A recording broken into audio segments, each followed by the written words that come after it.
again, everyone. Today I'm going to be doing something a little bit different. I'm going to be doing essentially like a sketchbook flip through, but it is going to be a flip through of my digital pictures of watercolors that I did for family members and friends for the holidays this year. So wanted to wait until Christmas was over to show these to you, and it is now, so that's why I'm going to be going through these. And I've also have my everyday carry or everyday use palette here that I used for the majority of these watercolors. Actually, I think I used it for all, but I have switched some colors out on here. So basically these watercolors that I did as gifts were sort of a test case for some of the colors I had in here, and I just wasn't using them, so I took them out and exchanged them for other things. So let's go ahead and get in here. So this is my adorable little dog when he was a puppy. This is before we picked him up.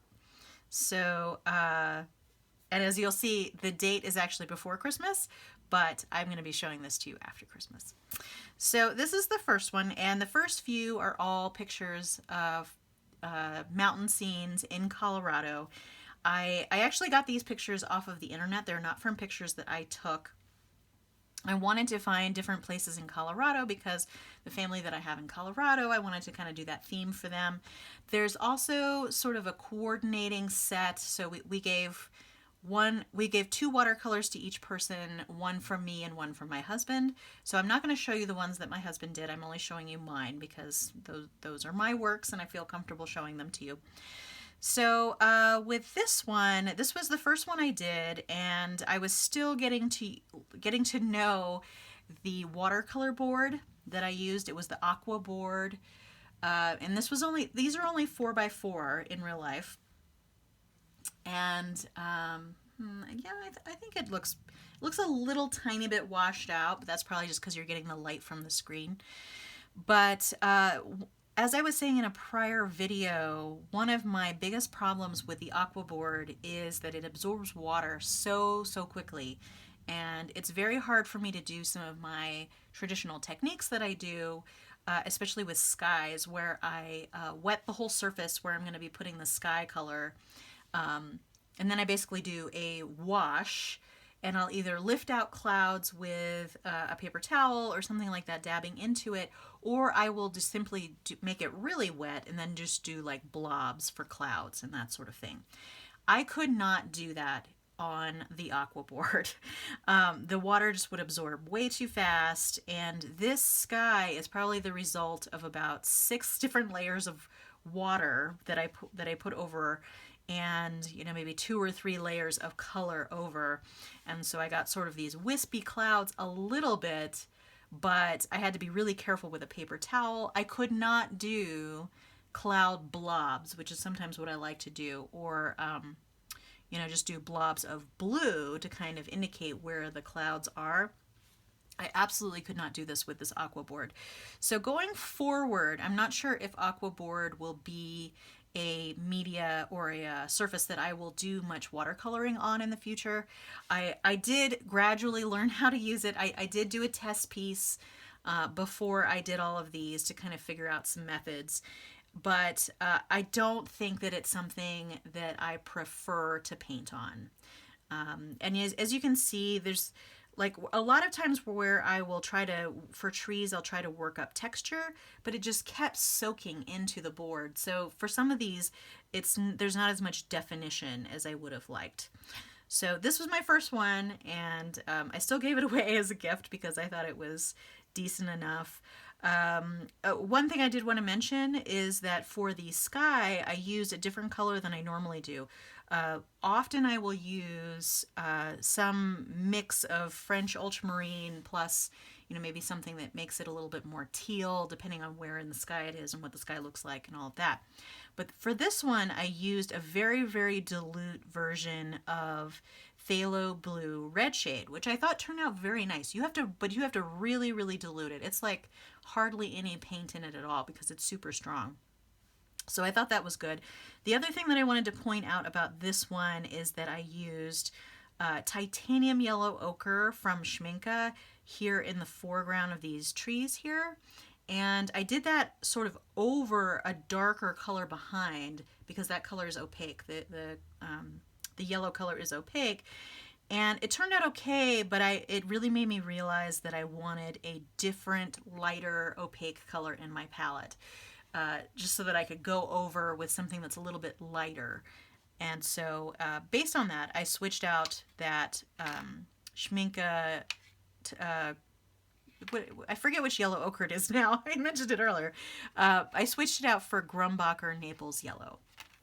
And I haven't really been working with that for too long. It's a little bit more red in tone, even though it's a yellow. It's more like it's almost like a Naples yellow reddish, but it definitely has a little bit of a peachy tone to it. But we'll see how I like working with that. Okay, and we'll go to the next one. And this one was really, really nice because I got to use a lot of my earth colors, both in the rocky formations behind and the mountain behind. And this one, I think I also used a very, very dilute version of the phthalo blue red shade for the sky, but it was even more dilute for this one. And this is where I started to figure out that I could lift clouds. Let's see if you can... Yeah, okay, so if I lift it up a little bit, you can see the cloud lifting that I did there. And this pattern behind, this pattern texture behind is one of my chairs. One of my chairs that I have in the area where I paint, sort of in a little nook upstairs. And that's what that is behind, in case you were wondering. And the flowers here, some of it is a little bit of a mix, but most is just pure cobalt violet. And I felt like it really, really reflected the true color of these flowers from the picture I was working from. And these are Colorado wildflowers, and I thought that worked really, really nicely. And with this one, I learned to work a little bit more wet and wet on these boards, but again, it's super hard because it dries super fast. It's probably a combination of it being Colorado and just that these boards are so absorbent. And even with this one thing with mountain scenes especially, and here, you can see this was supposed to be a little bit of snow here in the front. Reserving white space is so important because it really does add a new or a different additional dimension to your work. And I think instead of having everything painted solid, it's really nice to have it sort of broken up. And even up in here, I left little tiny white spaces. And that's something that I learned fairly early on, that it just makes things look so much better if you reserve white spaces like here in the mountain area. Okay, and so the next one, this was sort of a little river in the middle of a big crevice somewhere. Again, this is Colorado. And this one, I did a lot of layering on this one. And I also discovered on this one that I took some pictures with frames. The ones with frames had glass over them, so that might also be obscuring some things, but some I did not take pictures in the frames. It just depended on when I remembered to take the picture. But so on this one, I really realized that these aqua boards are actually really good for lifting color. Your color, even though it absorbs with the water, it also, if you put water on it, it lifts out really easily. So that's one nice thing about the boards, is pretty much nothing's permanent, which is why I'm really glad that we put these behind glass. I got little pre-made frames on Amazon and 4x4 and put them in there, and we decided to go with the glass over, just because I don't know about the durability of these panels, for one thing, and I just thought it would give it a little bit of extra protection. So I did do a little bit of lifting out in the water, but I also used a white gel pen. Let's see, you can probably see a little bit better close up with that one. But I did a lot of lifting and then relayering on this one, especially in these areas here, and tried to get the right tone for the background there, because that was further off in the distance. Okay. And then this one was sort of an experimental one, and it actually turned out to be one of my favorites. This was from a heavily HDR'd picture of a sunset with wildflowers in front. And really, my only complaint about this one is so I should mention that all of these paintings I did sort of some rough sketching of the composition on the boards with a water soluble pencil beforehand. I can't remember which one I used, but it was a colored water soluble pencil that was sort of like, I may have used something like slate gray or something that would blend in once I painted it. But with this one, you can kind of see I must have sharpened my pencil right before I drew on the board because it left a line back here. And I never could get rid of that little swoopy line there. That was supposed to be sort of a distant mountain line off in the distance, and I just could not get rid of it. And because of the sort of unruly nature of water on this board, I couldn't keep my edge to where that line was. It kind of bled out, so I just let it go. You know, I liked it enough as it is, even with that what I would consider a flaw. And one other nice thing was I went over a lot of these grasses multiple times and just sort of doing like little upstrokes. And again, this is mostly Rembrandt's Cobalt Violet in here. I think I might have mixed some blue here and there to kind of get a darker tone for the purple flowers. And it was kind of fun though. And what I did too with the rays of sunlight is I did lift the color in little rays from where they were radiating out. But I thought this one was going to look a little chintzy, and like I said, it turned out to be one of my favorites in spite of the line. Okay, and this one's a little different because this one is of a picture that my mother-in-law took in West Virginia. They lived at one point in West Virginia, and we did West Virginia pictures for them. So this was like a dirt road in a canopy of trees. So again, here I tried to use white space judiciously in the little ruts of the dirt road here, so that it would kind of indicate light reflecting. And it's just basically a bunch of layering of a whole bunch of different greens. And I like how it turned out. Okay. And then there's one more after that. So this one is for a friend who visited Vietnam not too long ago, like right before the pandemic lockdown stuff happened. And she had all kinds of pictures, but this area of Vietnam, and I can't remember, it's a really famous sort of ocean area with all these really beautiful rock structures and trees and all that kind of stuff. But her pictures were all of it being very, very foggy.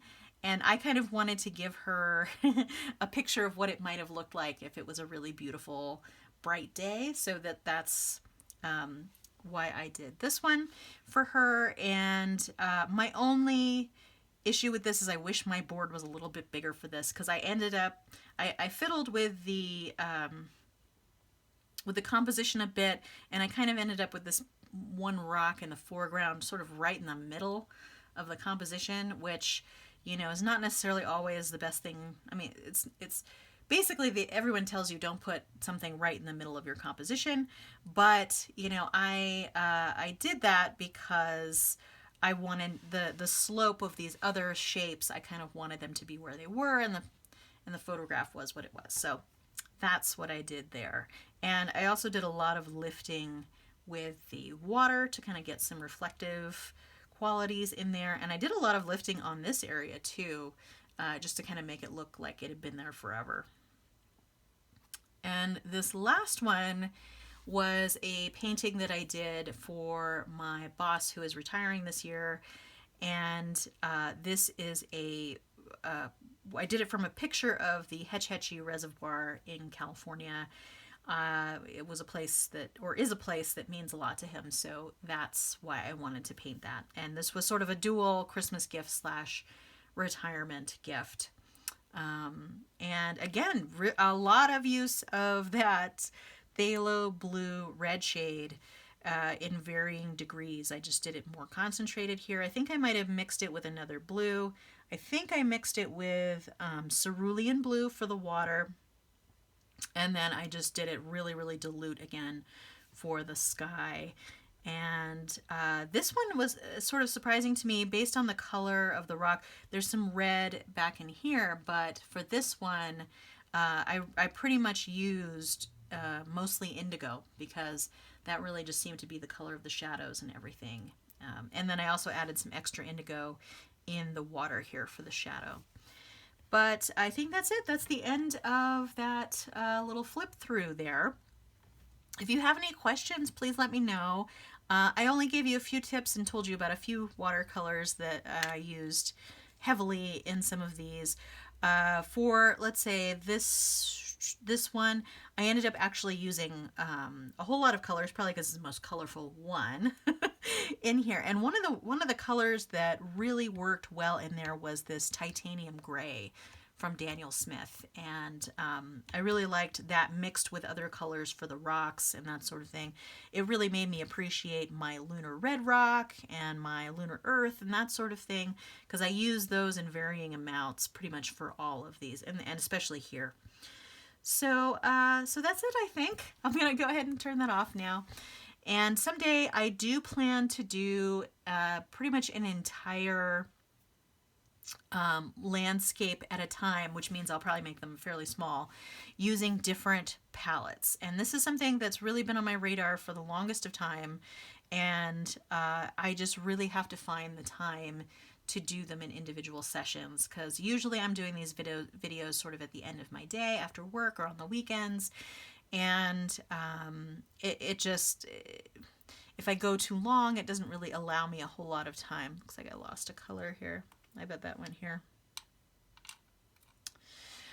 And so it's really just a matter of time. That and a lot of my paint with me's. Well, I've only done a couple on the channel, really. They've never really fared well as far as viewership. So if you are interested in that, please let me know. And at some point I will spend the time to do that, because it's not just for you all. I also want to try out all these palettes and see what I can get out of each of them. I kind of wanted to do not necessarily the same landscape, but similar landscapes with different palettes to see how I could push myself with color mixing and that sort of thing. So we'll see. To be continued and to be planned in the future. All right. Well, thank you for joining me today. Feel free to subscribe to keep track of future videos on my channel. If you enjoyed this video, give it a like. And I hope to see you next time. But in the meantime, have a great day. Thanks so much. Bye.